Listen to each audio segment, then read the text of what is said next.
Tudo bom, quarto ano? Espero que estejam todo mundo bem, tá bom? Aqui é o professor Hélito em mais uma aula de microbiologia, beleza? Turma, nessa aula nós vamos conhecer um pouco sobre essa técnica muito importante na microbiologia. Não só na microbiologia, mas também em outras áreas também que você pode usar essa técnica também, que chama de coloração de Gram. Essa técnica, turma, ok? Pode ser utilizada tanto em laboratórios de pesquisa, você pode estar tendo o uso dessa técnica em laboratório de análise clínica também, ok? Em laboratório de sala de aula também, laboratório de biologia, laboratório de microbiologia, em várias áreas aí você pode estar usando essa coloração de Gram. É basicamente para se curar aí as bactérias, ok? Mas para podermos conseguir ver aí ao microscópio óptico. Então nós vamos aprender sobre essa coloração de Gram.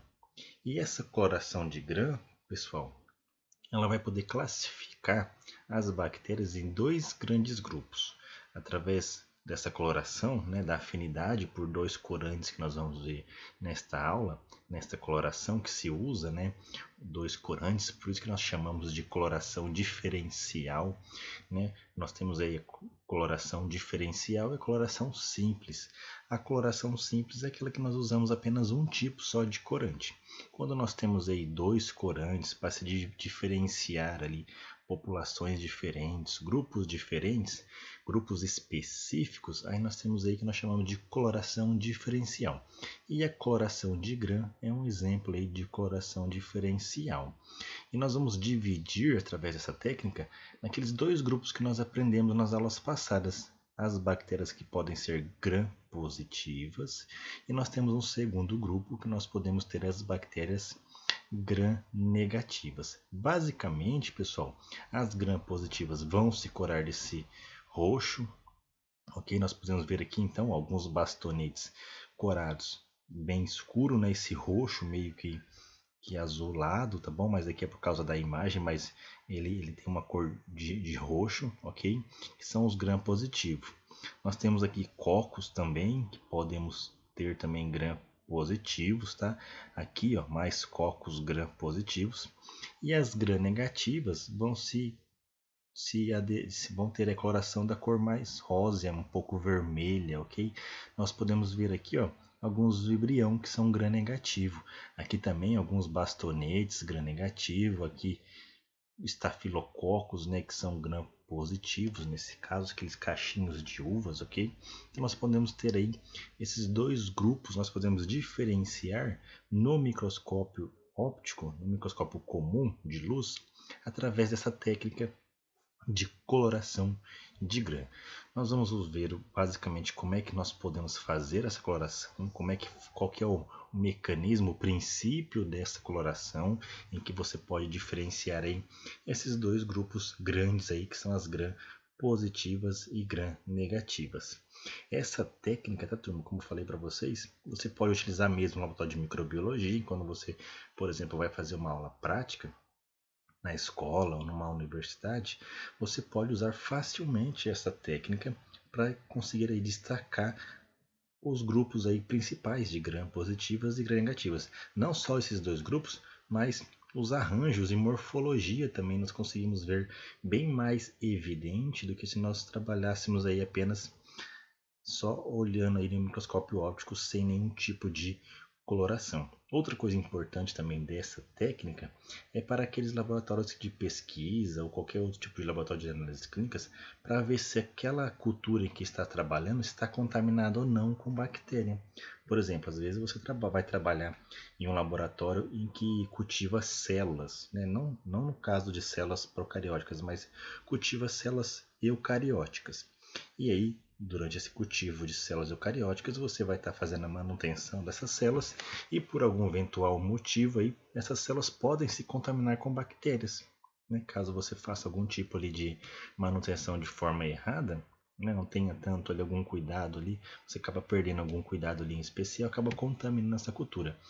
Para você saber se está contaminado ou não, com bactéria nesse caso, né, com fungo já é uma outra forma, mas para saber se está contaminado com bactéria ou não, você pode fazer uma coloração de Gram, ok? Você pode encontrar gram negativa, você pode encontrar gram positiva, você pode encontrar gram negativa e gram positiva na mesma cultura, tá? Outra coisa também em laboratórios de análise clínica, você pode usar essa técnica também. Às vezes para identificar algum grupo especial de bactéria, né, naquele exame, naquela amostra de urina, naquela amostra de fezes, até mesmo numa amostra de sangue, né, você coloca para cultivar aquelas bactérias na cultura, no meio de cultura, você tem um crescimento maior desses micro-organismos e depois você faz uma coloração de gram para ver se você encontra, né, alguma coisa ali especial daquele paciente, ok? Então a coloração de gram é muito importante, tá, pessoal? É muito importante mesmo, tá? É uma das principais técnicas da microbiologia, da bacteriologia de forma mais específica, que se é utilizado em laboratórios de pesquisa, em laboratórios de análise clínicas, tá?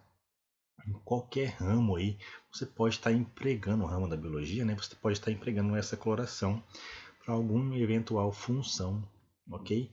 Ela é muito importante mesmo, tá bom? A coloração de gram. Então, pessoal, para nós lembrarmos aí, para nós conseguirmos entender qual que é o princípio dessa coloração de gram, é basicamente essa técnica, ela vai estar visando a parede celular, tá? Então, a maioria das bactérias, né, nós sabemos que algumas não possuem parede celular, mas a maioria vai sim possuir parede celular.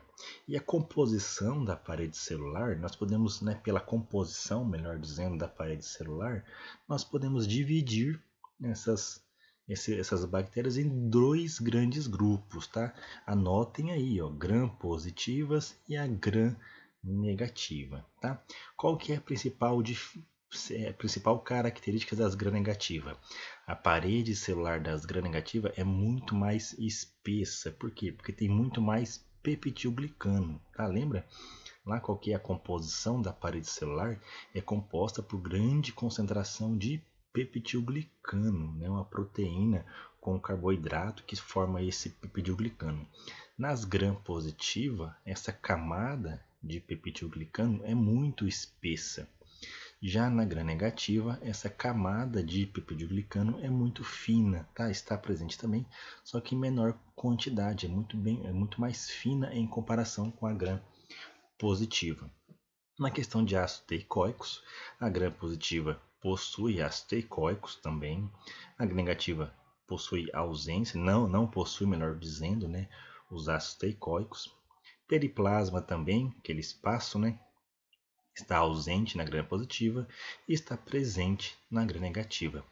Outra coisa essencial também dessa técnica, nós vamos ver que a técnica de cloração de gram, ela vai estar principalmente ligada à parede celular e ela vai estar ligada também aos lipopolissacarídeos, à membrana externa e o conteúdo de lipídios e de lipoproteínas. São essas principais características que nós vamos conseguir entender o princípio desta coloração de gram. Então, lipopolissacarídeo, a gram positiva praticamente não tem nenhum, né? Lipopolissacarídeo na parede celular, tá? Na parede celular. A gram negativa já possui lipopolissacarídeo, né? Na parede celular. Membrana externa, né? Além da membrana normal mesmo das células procarióticas, as gram positivas não têm uma membrana externa, né? Já na gram negativa tem a presença de uma membrana externa, então além da parede celular, mais para fora da célula, né? Após a parede celular, nós temos aí a membrana externa. Conteúdo de lipídios e lipoproteínas nas gram positivas é baixo, nas gram negativas é muito alto, e nós vamos ver que pela reação de gram, pela coloração de gram, as gram positivas se coram de violeta, meio que um roxo, e as gram negativas coram-se de rosa avermelhado, tá bom? Então essas são as principais características das gram positivas e das gram negativas. E são nessas diferenças, principalmente na parede celular e no conteúdo de lipídios da membrana externa, em que nós vamos ter aí o princípio da coloração de gram. Então, quem que foi que criou, né, que desenvolveu essa coloração de gram? Foi um bacteriologista dinamarquês chamado Hans Christian Gram, tá? Então, Hans Christian Gram, ele era dinamarquês e teve uma grande carreira, né, em várias áreas. Ele estudou medicina, depois ele estudou um pouco de botânica também. Ele trabalhava, no caso, quando ele trabalhou com botânica, ele trabalhava, né, para um zoólogo. Então ele era o botânico de um zoólogo muito importante naquela época. E ele então começou a estudar então essa parte de bactérias na área da bacteriologia. Tá bom? Então, era dinamarquês.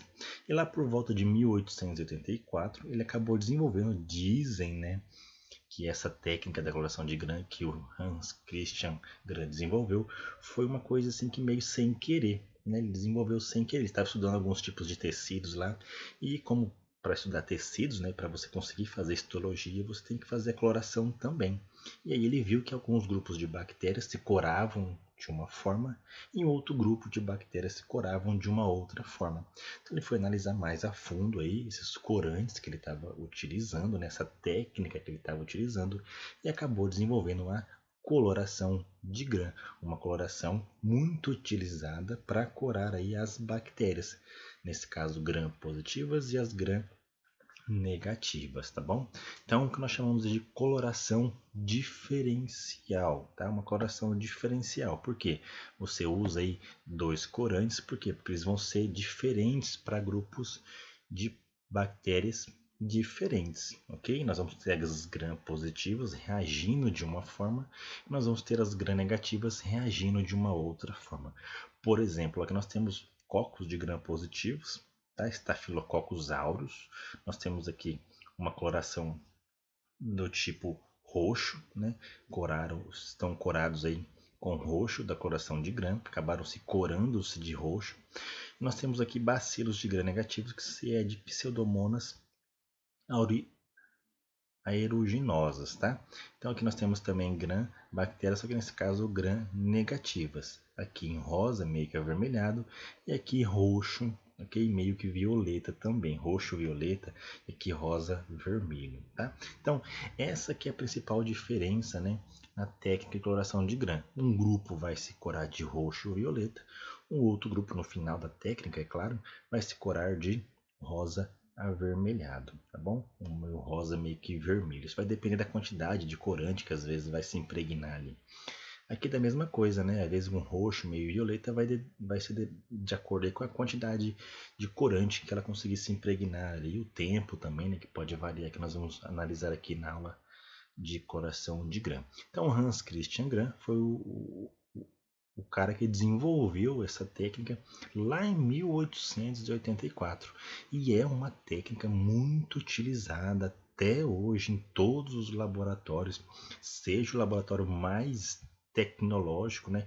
Eles utilizam essa coloração de grã muito bem estabelecida por Hans Christian Grahn.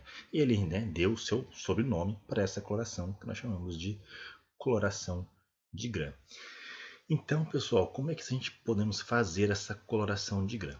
Beleza, quando nós trabalhamos com bactérias, tá, pessoal? Quando se trabalha com bactérias, quando vai se fazer algum tipo de coloração, independentemente qual for a coloração, nós temos que fazer primeiramente o que nós chamamos de esfregaço, tá? Então, antes de você corar mesmo a bactéria, nós fazemos um esfregaço, né? Temos que preparar um esfregaço. O que é esse esfregaço, pessoal? Então é basicamente você ir lá, pegar a alça de microbiologia, ok? Pega a alça de microbiologia e aí você vai ter o tubinho, né, que vai ter o conteúdo daquele microorganismo, ou uma placa, né, que vai ter aquele microorganismo. Você vai lá e pega um pouquinho, né, com a sua alça de microbiologia, sua alça microbiológica. Você pega lá, você coloca, né, nesse tubinho com as bactérias, por exemplo, e aí você vai fazer um esfregaço. O que é fazer esfregaço? Essa amostra que está aqui na alça microbiológica, você vai colocar na lâmina, tá bom? Então esse momento que você coloca na lâmina, você não coloca já uma gota nessa lâmina. Você vai fazer um esfregaço. Você faz um zigue-zague nessa lâmina que nós chamamos de esfregaço. É como se formasse ali um pequeno filme, né, bem delgado desse material, né, desse micro-organismo, né, desse material que vai conter esses micro-organismos, você consegue espalhar sobre a lâmina. Por que, professor, que a gente espalha? Porque se a gente pegar lá uma quantidade de bactéria, né, nós sabemos que são muito pequenas, né, são muito pequenas. Então, numa gota ali, né, nesse caso aqui, essas alças microbiológicas ficam aí com a quantidade de 10 microlitros, tá? Essa pontinha aqui, ó, ela é calibrada para pegar 10 microlitros da solução. Só que nesses 10 microlitros, que em questão de volume é muito pouco, mas pensando em quantidade de bactérias que estão nesses 10 microlitros, nós vamos ter muita bactéria, ok? Então, se nós colocássemos essa amostra apenas em uma região e fosse corar, nós vamos ver que tem uma coloração muito forte. Às vezes não conseguimos nem individualizar que tipo de bactéria, que tipo de grupo de bactéria, de morfologia, de arranjo nós conseguimos ver, porque está muito acumulado ali. Então nós espalhamos sobre a lâmina, tá? Nós espalhamos, fazemos esse zigue-zague em Z, tá bom? Esse zigue-zague aqui, várias vezes, justamente para espalhar o seu material sobre a superfície da lâmina. Isso é o que nós chamamos de esfregaço, ok? Outra forma também de fazer esfregaço, por exemplo, é você pegar uma amostra de sangue, né? Pingar aqui uma gota de sangue, vir com uma outra lâmina e passar essa lâmina sobre a sua gota de sangue. Ela vai espalhar sobre a sua lâmina que nós teremos a amostra. Então também é um tipo de esfregaço, tá? Estamos espalhando aquele conteúdo sobre a lâmina. Então a primeira coisa, fazer um esfregaço. O que é um esfregaço? É fazer espalhar a sua cultura sobre a lâmina, ok? Formar aí um pequeno filme, né? Um filme bem delgado, bem fino do seu material contendo os micro-organismos, e aí você espalha sobre a superfície da lâmina, formando o que nós chamamos aí desse filme, né? Uma pequena película de micro-organismo. E aí nós temos um esfregaço. Finalizou o esfregaço, ainda vai estar molhado, né? Por causa da solução aquosa do meio de cultura, ou às vezes da solução de salina, tá bom? Ou qualquer outro tipo de solução aquosa. Basta apenas você, depois de finalizar o esfregaço, deixar secar ao ar, ok? Você vai deixar secar, ele vai secar ali bonitinho, e aí você continua a sua técnica de coloração, seja de grão, qualquer outra técnica, tá bom? Isso é um preparo de um esfregaço. Fez o esfregaço, pessoal, aí nós temos que fazer um processo muito importante, ok? Para se visualizar ao microscópio, tá? Não só para bactérias, mas nós também fazemos essa técnica, eu vou falar para vocês, para outros tecidos, para outras células também, às vezes até tecido, que nós chamamos de fixação, tá? Então, após você fazer aquela etapa anterior, ok? Aquela etapa anterior que é o esfregaço, aí nós fazemos o processo de fixação. O que é esse processo de fixação?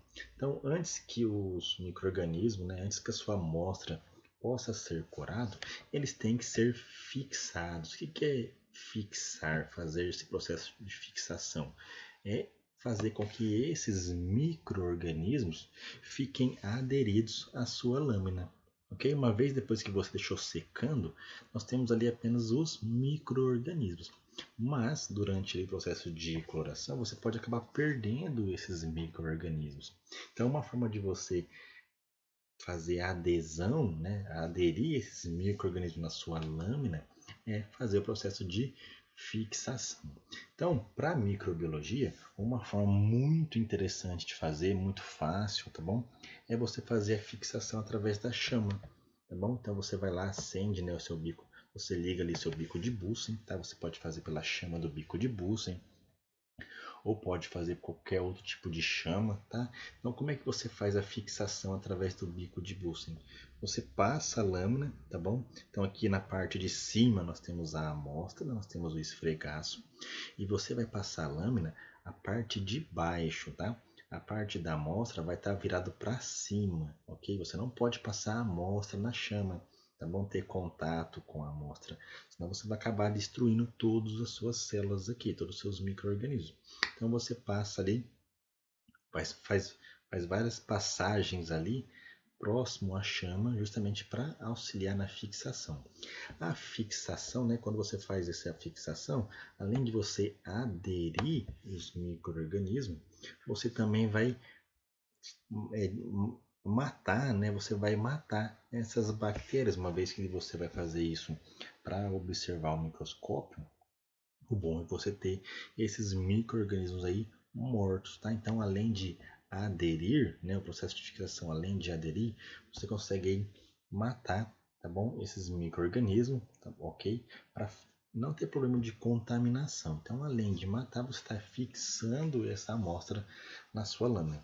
E também você está preservando, olha só que interessante, né? Por mais que você deixe próximo da chama do bico de Bunsen, você também está preservando a sua célula, tá bom? Então, ela continua praticamente com as mesmas características que ela tinha quando estava no meio de cultura, tá bom? Então, por você estar preservando, você consegue ver isso ao microscópio, consegue ver a morfologia o mais próximo possível de quando essas células estivessem no meio de cultura.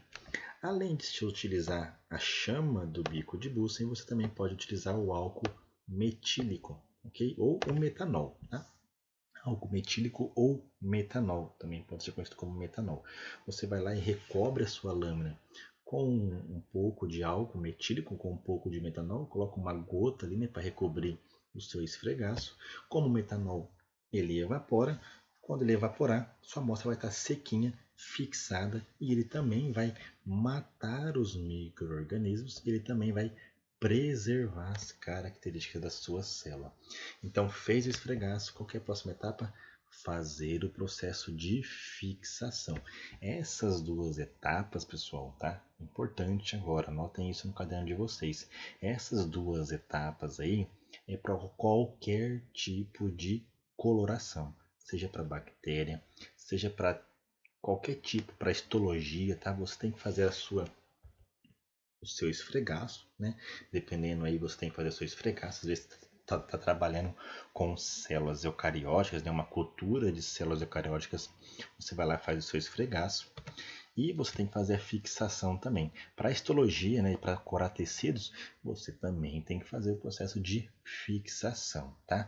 Para bactérias também, não só o esfregaço, mas também a fixação você tem que fazer também, independentemente de qual é o tipo de coloração de grã. Se você está cultivando essa bactéria no tubinho, se você está cultivando essa bactéria numa placa de Petri, você tem que fazer aí o esfregaço, você tem que fazer a fixação. Se você tem uma amostra de sangue, uma amostra de urina, uma amostra de fezes, você tem que fazer o esfregaço, você tem que fazer a fixação para fazer aí o seu tipo de coloração específico, tá? Então, beleza. Vamos supor aí que nós temos uma amostra de bactéria e nessa amostra de bactéria nós temos aí tanto bactérias gram-negativas como bactérias gram-positivas. Tá? Nós temos aí os dois grupos de bactérias na mesma amostra.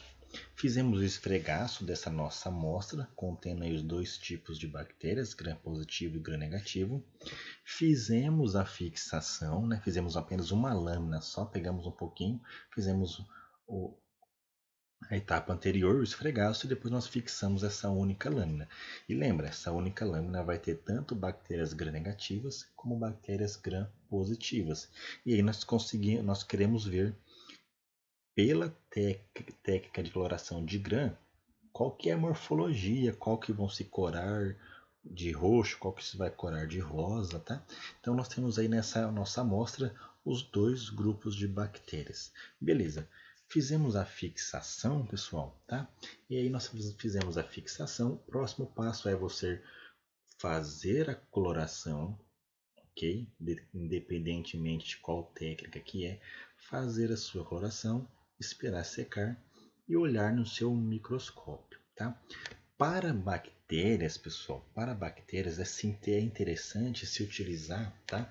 Aquela objetiva no aumento de 100 vezes, tá? Então você vai lá modificando aos poucos, né, a sua objetiva, e aí você chega na objetiva branca, né, que é de 100 vezes. Antes, né, lembrando, tá, pessoal, vocês devem ter visto isso na biologia celular.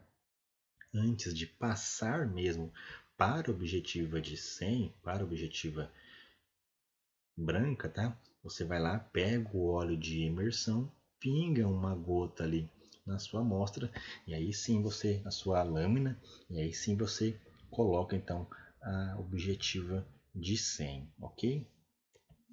Beleza, pessoal, então nós temos aí a nossa amostra, né? E a nossa amostra tem tanto grã negativa como grã positiva. E nós fazemos o esfregaço e depois nós fizemos a fixação. Beleza, qual que é então a primeira etapa propriamente dito da coloração de grã? Lembrando que essa coloração de grã nós vamos usar dois tipos de corantes, tá? O primeiro, tá? A primeira etapa que nós chamamos de coloração primária, nós já vamos usar o primeiro corante. Quem é esse corante? Cristal violeta, tá? Então o cristal violeta ele é usado para outras técnicas também de coloração e no caso da coloração de grã também, tá? Então nós vamos usar o cristal violeta, é o primeiro, tá? Por isso que nós chamamos de coloração primária. Nós chamamos ele de corante básico púrpura, tá? Então é um corante básico por quê, pessoal? Se nós formos avaliar aí as cargas da parede celular, a carga da parede celular, ela possui afinidade, né? Da parede celular das bactérias possui afinidade com o cristal de violeta, que é um corante básico, tá? Então nós vamos lá, pegamos o nosso corante básico e fizemos então nós cobrimos, né, a nossa lâmina, tá? Que nós fizemos o esfregaço, que nós fizemos a fixação, nós cobrimos ela com o cristal violeta. E olha só, né, nesse procedimento que nós fizemos aqui, ó. Então, após o esfregaço ser devidamente fixado, nós vamos cobrir com o corante cristal violeta por 1 minuto, ok? Mais ou menos. Isso, questão de tempo, pessoal, pode variar de uma técnica para outra, né, de laboratório para outro, porque pode ter diferença na marca do cristal violeta, diferença nos reagentes de forma geral. Mas esse é o padrão, tá? Você coloca ali, você cobre, né, a sua lâmina, não é colocar uma gota, você vai cobrir, né, com conta-gotas de preferência, você vai cobrir a região onde está a sua amostra com o cristal violeta. O que o cristal violeta vai fazer, pessoal? O cristal violeta é um corante básico, tá? Ele vai entrar em todas as bactérias e vai corar igualmente o citoplasma dessas bactérias. Então, professor, ela vai corar tanto gram positiva e gram negativa? Isso mesmo, né? O cristal violeta vai corar de roxo, vai corar de violeta, tanto gram positivas como gram negativas. Isso na primeira etapa, tá? Beleza, então nós fizemos a primeira etapa da coloração de grã, que é a coloração primária. Usamos o cristal violeta. Fomos lá na nossa lâmina, que contém os dois grupos de bactérias misturados, e nós então cobrimos com o cristal violeta durante 1 minuto. Passou 1 minuto, em seguida você vai escorrer o corante. É basicamente virar a lâmina, tá bom? De preferência em algum local que você pode deixar cair esse corante que está em excesso, tá? Você vai deixar escorrer o corante para tirar o excesso. E aí nós partimos então para a segunda etapa, tá? Na segunda etapa, nós não vamos usar propriamente dito um corante, nós vamos usar o que nós chamamos de mordente, pessoal, tá? O que é esse mordente? Nesse caso, esse mordente é uma solução de iodo. Uma solução de iodo com iodeto de potássio que nós chamamos de solução de Lugol. Tá? Alguns usam solução de iodo, alguns usam, né, o conceito, né, a palavra, né, solução de iodo, outros solução de Lugol, são a mesma coisa. Tá? Eu acho mais convencional você chamar de solução de Lugol. Por quê? Porque não tem só iodo, você tem iodeto de potássio também. Tá? Então você vai lá naquela sua mesma lâmina onde você colocou o cristal de violeta e esperou escorrer, você vai esperar escorrer, né? Após escorrer aí o corante cristal de violeta, você vai cobrir essa mesma lâmina com o Lugol por 1 minuto. Então você vai lá, pega um conta-gota, cobre a sua lâmina com o Lugol, com a solução de Lugol. O que o Lugol vai fazer, pessoal? Então o Lugol, tá? Essa solução de Lugol, solução de iodo com iodeto de potássio, nós vamos chamar então aqui de solução de Lugol, ele vai entrar em todas as bactérias, tá? Tanto gram-negativa como gram-positiva. Quando ele entrar dentro dessas bactérias, lá dentro vai ter o que no citoplasma? O cristal violeta. Juntamente com esse cristal de violeta, a solução de Lugol vai formar um complexo, tá? Solução de Lugol mais o cristal de violeta vai formar um complexo lá dentro da bactéria chamado de complexo iodo para-rosa anilina, tá bom? Ou complexo iodo cristal de violeta, tá bom? Ou iodo cristal, mais fácil de chamar, tá? Então ele vai se juntar com o cristal violeta e vai formar um complexo, tá? Esse complexo entre a solução de Lugol com o cristal de violeta ele é muito grande, tá? E isso impede que ele saia de dentro da célula, ok? Então ele acaba aí ficando maior, né? E isso acaba impedindo que ele saia pelos poros da parede celular daquelas bactérias. Então, voltando novamente, tanto gram-negativa como gram-positiva, elas terão a formação desse complexo. Tá? Então, essa é a segunda etapa. A segunda etapa onde nós adicionamos um mordente. Então, o que é um mordente?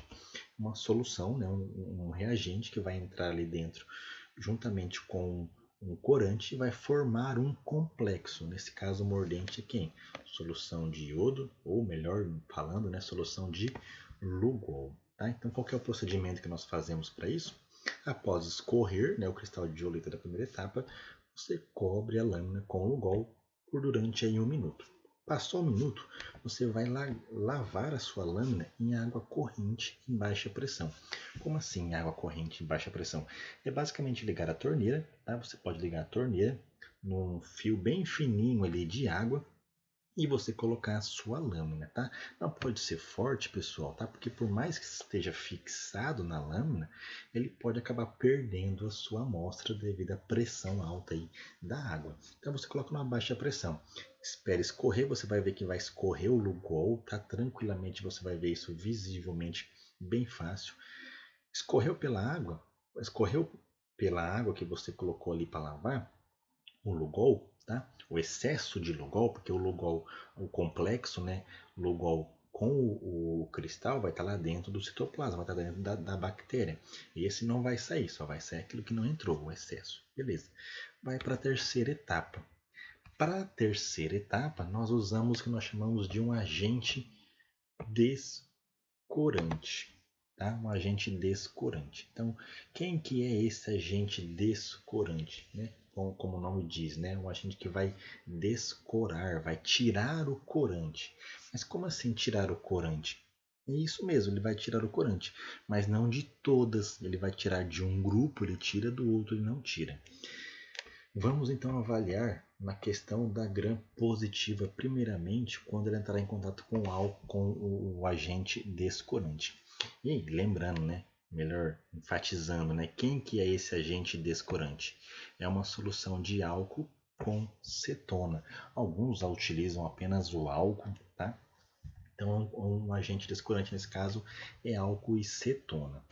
Beleza, e lembrando, pessoal, nós vamos fazer isso na mesma lâmina, que tem gram-positiva e tem gram-negativa, ok? Lembrando que as duas estavam com um complexo iodo, violeta e iodo dentro do seu citoplasma.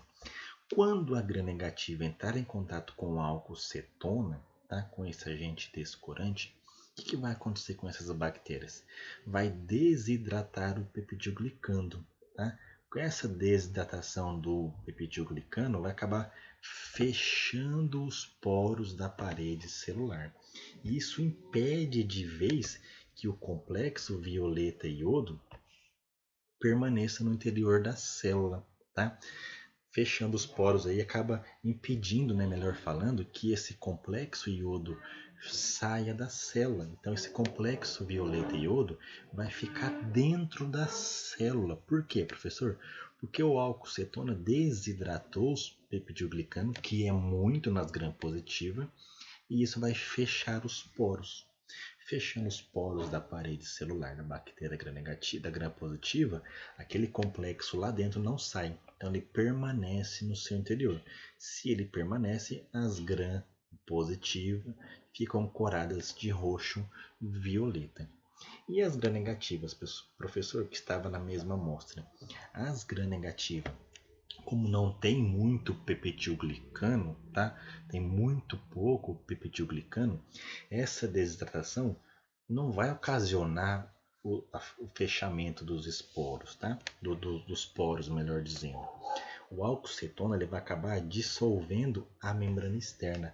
Lembra que a gram-negativa ela possui uma membrana externa, né? Além da parede celular, na parte mais externa, nós temos a presença da membrana externa. E lembra? Membrana externa tem lipídios que, em contato com um agente descorante, ele vai acabar dissolvendo.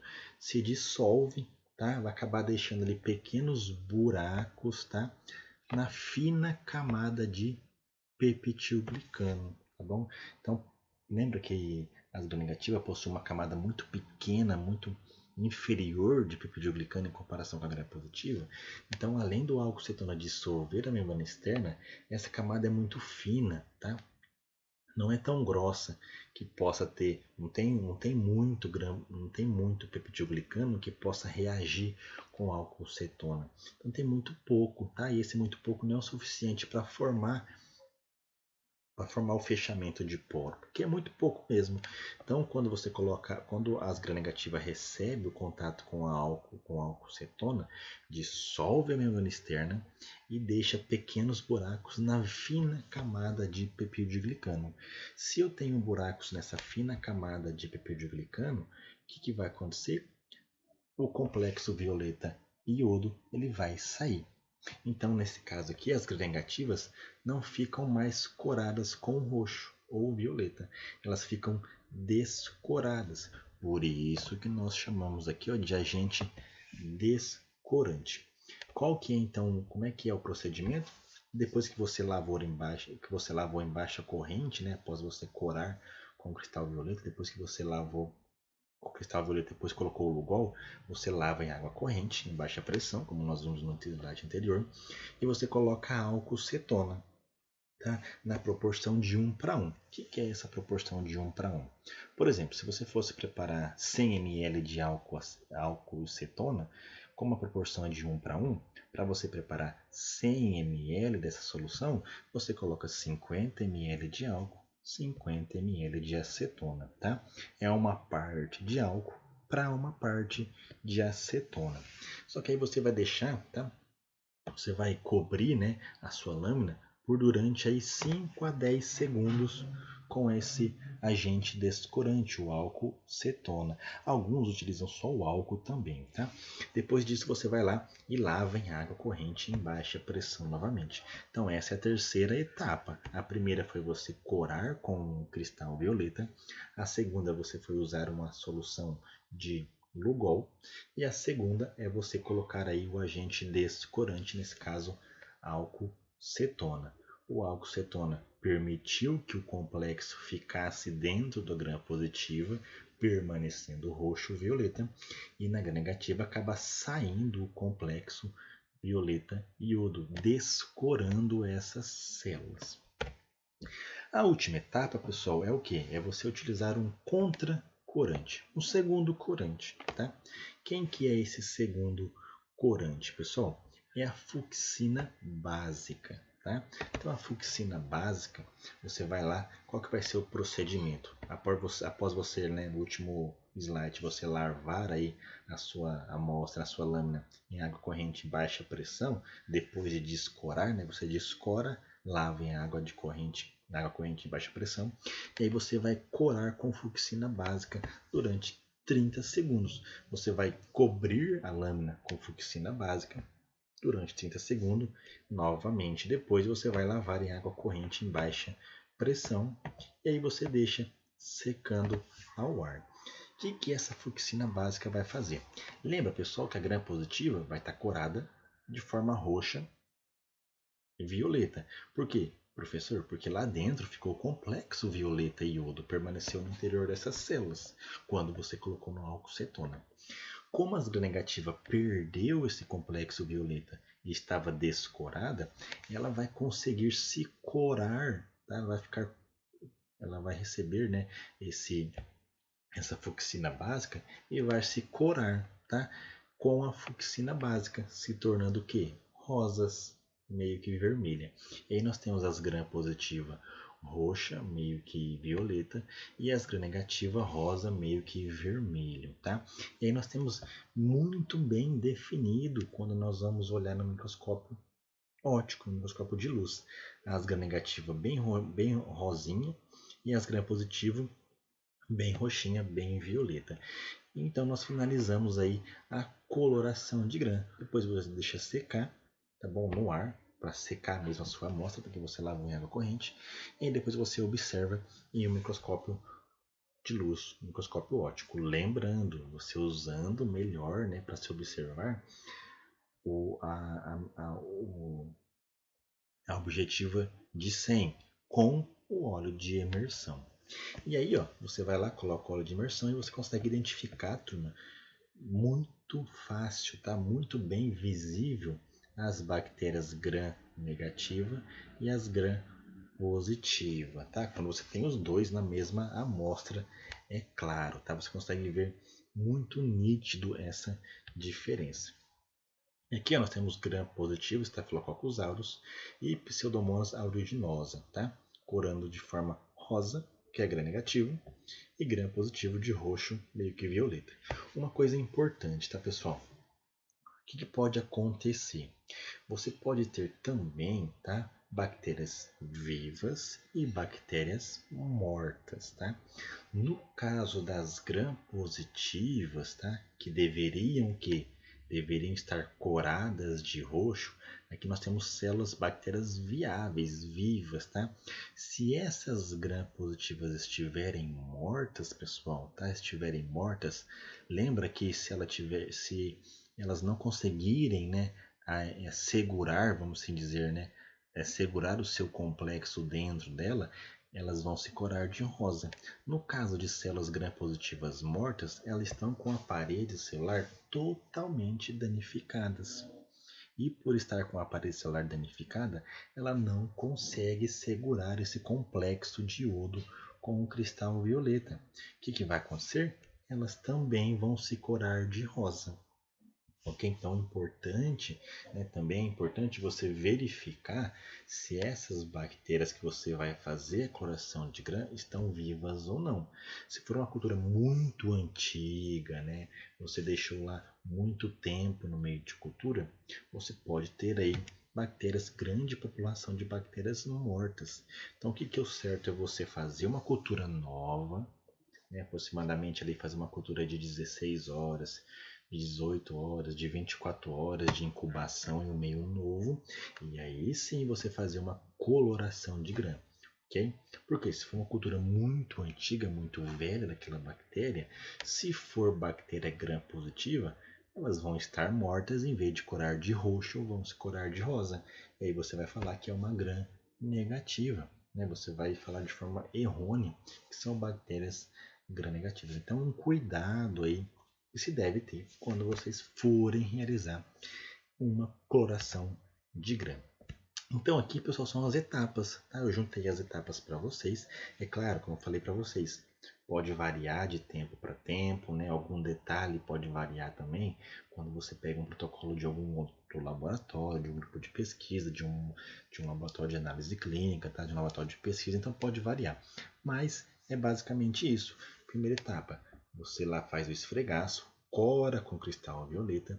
Na segunda etapa, você cobre a lâmina com Lugol, né? Então aqui você usa o cristal violeta para corar, depois o Lugol para formar o complexo Lugol violeta, depois você usa um agente descorante, né? Com álcool acetona para descorar aí as gram negativas, e depois você cora com a fucsina básica as gram negativas, porque as gram positivas já haviam sido coradas com o roxo violeta. Então aqui estão as etapas, tá? Para ficar melhor aí enfatizado para vocês. Beleza, pessoal? Então a nossa aula finalizou sobre esse conteúdo, tá bom? Só lembrando que na última semana deste mês de julho nós não vamos ter aula, tá? Porque nós vamos ter aí em recesso, beleza? Qualquer dúvida pode entrar em contato, pode mandar mensagem, pode mandar e-mail, tá? Fiquem à vontade aí. Um grande abraço aí para vocês.